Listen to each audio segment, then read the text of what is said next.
श्री मुजीबुल्ला खान। श्री मुजीबुल्ला खान। धन्यवाद अध्यक्ष महोदय। मैं इस अमेंडमेंट बिल पर बीजू जनता दल की तरफ से बोलने के लिए खड़ा हुआ हूं। मेरे नेता नवीन पटनायक मुझे मौका दिए हैं। इस बिल के विरोध में मैं बोलने के लिए खड़ा हुआ। सर,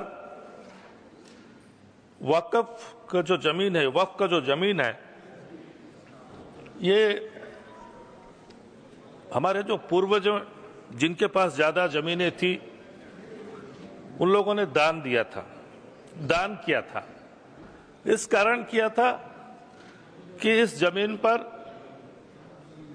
कुछ डेवलपमेंट काम होगा, गरीबों का काम होगा, कुछ हॉस्पिटल्स बन सकते हैं, मदरसा बन सकते हैं, मस्जिदें बन सकती हैं, या फिर जहां कब्रिस्तान का समस्या रहता है, असुविधा रहता है, वहां कब्रिस्तान बन सकता है। इसी के कारण ये दान दिया गया हुआ जमीन था। तो इतने सालों से मैं कभी उस एक्ट के अंदर नहीं जाना चाहता, क्योंकि काफी एक्ट के बारे में माननीय सदस्य सब बता चुके हैं। मैं इस एक्ट के अंदर घुसना नहीं चाहता, कौन से एक्ट में क्या लिखा है।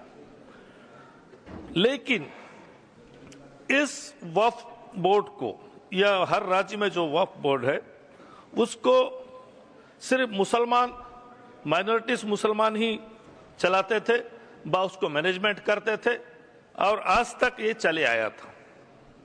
हाँ, हो सकता है कि बहुत से राज्यों में गड़बड़ी भी हुई है, बहुत से राज्यों में समस्या भी हुई है, दूसरी जगह जमीनें हड़पी भी गई हैं। वो बात ठीक है, उसको ठीक करना जरूरी है, वो सबका दायित्व है कि उसको ठीक किया जाए।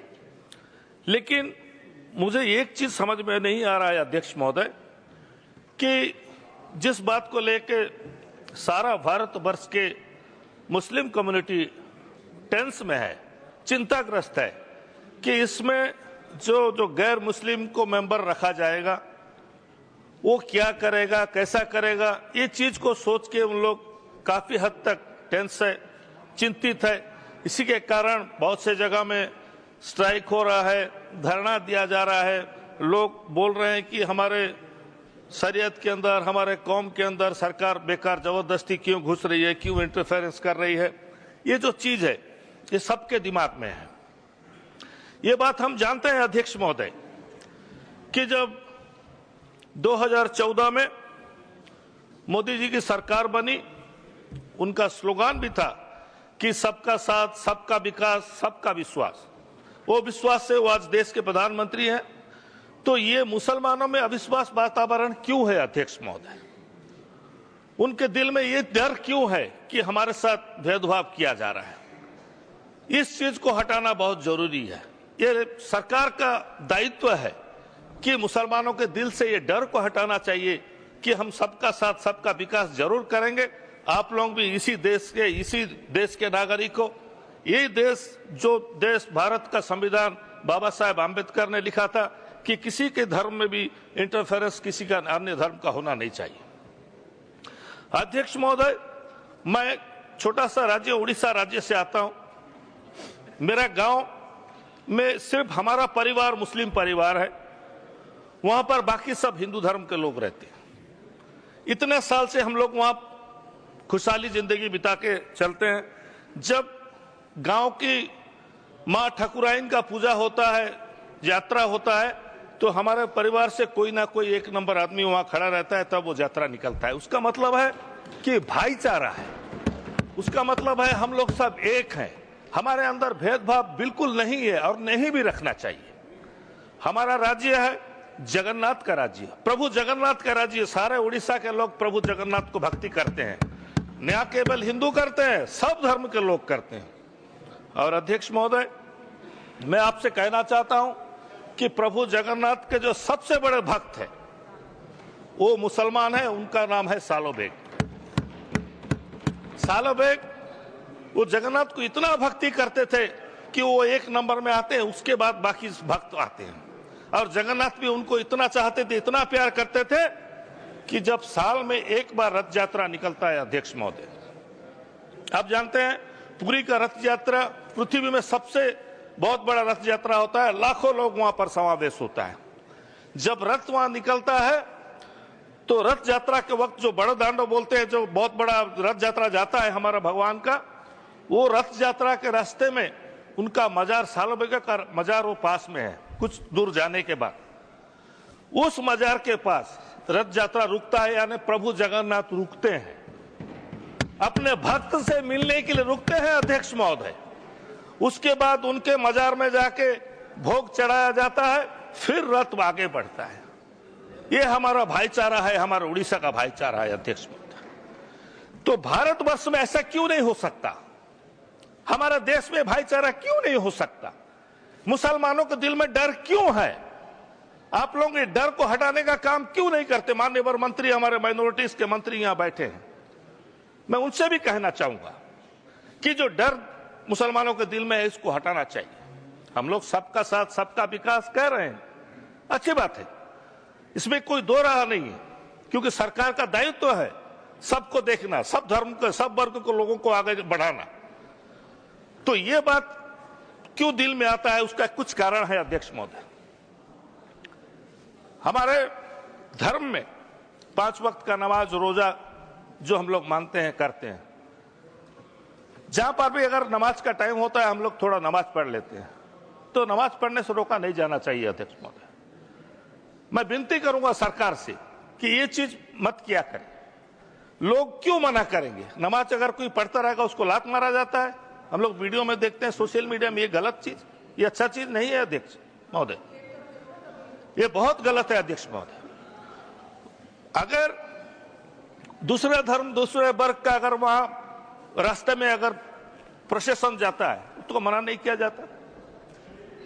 हर जगह देखिए, सारा भारतवर्ष में पूजा करने का जगह भी हर जगह नहीं है, इसीलिए रोड में ही पूजा किया जाता है।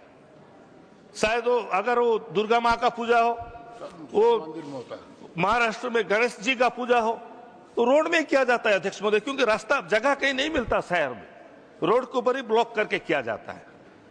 तो मना तो किसी को नहीं करना चाहिए।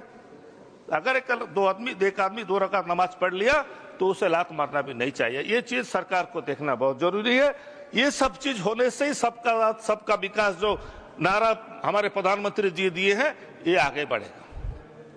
माणिकागढ़ करके एक जगह है अध्यक्ष महोदय, खोर्धा जिला में माणिकागढ़ करके एक जगह है जहां पर रथ यात्रा, वहां भी रथ यात्रा होता है। तो रथ यात्रा के समय छेरा पोहरा करते हैं। छेरा पोहरा का अर्थात झाड़ू मारा जाता है, वहां पर सफाई किया जाता है। पूरी में वहां के जो राजा है गजपति महाराज, वो छेरा पोहरा करके साफ करते हैं। लेकिन माणिकागढ़ में एक मुसलमान छेरा पोहरा करता है, उसके बाद रथ यात्रा शुरू होता है अध्यक्ष महोदय।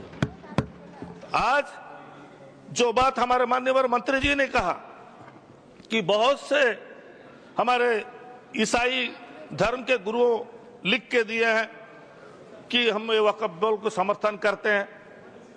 उन्होंने कहा कि केरला में एक ऐसा इशू हुआ था, कुछ जगह में कुछ लोग बस गए हैं, जो जगह की वक्फ बोर्ड का है वो प्रॉब्लम है, उसको सॉल्व करने के लिए उन लोग सब लिख के दिए हैं कि हम लोग ये वक्फ बिल को समर्थन करते हैं।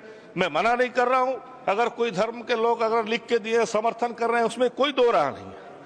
लेकिन जब वही ईसाई धर्म के लोग, जब कोई उसमें अगर धर्म में जोग देने जाता है या वो शामिल होने जाता है, तो उसको अपद फिर क्यों किया जाता है? हर इंसान का स्वाधीनता है, कोई भी इंसान कोई भी धर्म पालन कर सकता है, उसमें हमारा संविधान में है, उसको अटकाने का कोई जरूरत ही नहीं है।